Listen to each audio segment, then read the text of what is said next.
In this video, we're going to be talking residential irrigation.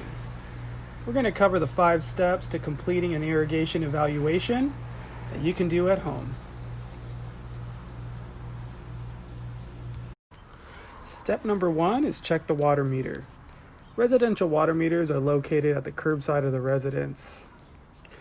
A handy tool to have around is a rag so we can wipe down the faceplate or the odometer of the water meter.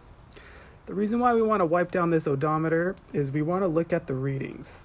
As long as there's no water running inside the residence, we can look at the leak detector as well as the odometer. If we see any movement on that dial, that's indicating that we have a leak. Looks good here. Step 2, walk the landscape area and look for issues. So during our walk, we want to have a notebook handy where we can take notes. I like to indicate the areas doing the irrigation check, the date, and the possible issues. And what we want to look for is areas that seem to be overwatered.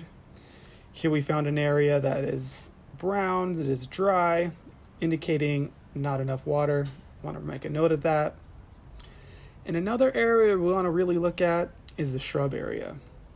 Shrub areas tend to be overwatered, and so we want to really look in and see if there's any areas that we can be saving water. Step 3, locate the irrigation controller.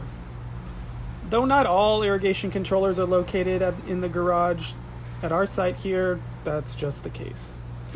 They can also be installed on a wall or anywhere that they have power available. Once we locate the irrigation controller, I like to make sure that the date and time are accurate so our program works correctly. There's some other features that we can look at on our irrigation controller, like the start time, when our irrigation is going to start running, how long each zone is going to run, and how often or how many days our irrigation is going to run for this week. A great thing to do when you run your irrigation system is to write each zone and where they're located in your residence. Once we have that, we know the areas that we want to look at based on our walkthrough, so we have the zone and the area to do it. In step 4, perform a test of the irrigation system. So as we turn on the irrigation system, it's best to give it about 5 to 10 seconds until the zone is completely pressurized. And we want to walk around and check for any inefficiencies.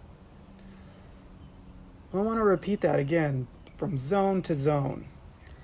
So this one here, we seem to have some issues with runoff, as well as a sprinkler that's not only clogged but tilted. Here's an example of a broken rotor. The seal's broken. As well as another sprinkler that's turned and tilted. A pro tip, you can manually turn on your irrigation system at the irrigation valve. By simply turning the bleed screw 1/4 to 1/2 turn, your irrigation system will turn on.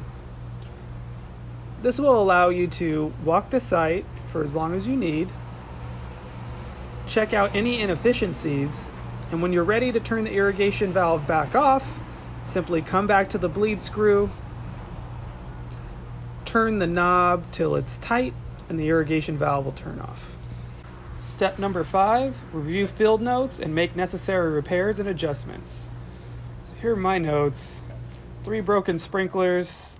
Looks like I have a lot of work to do this weekend.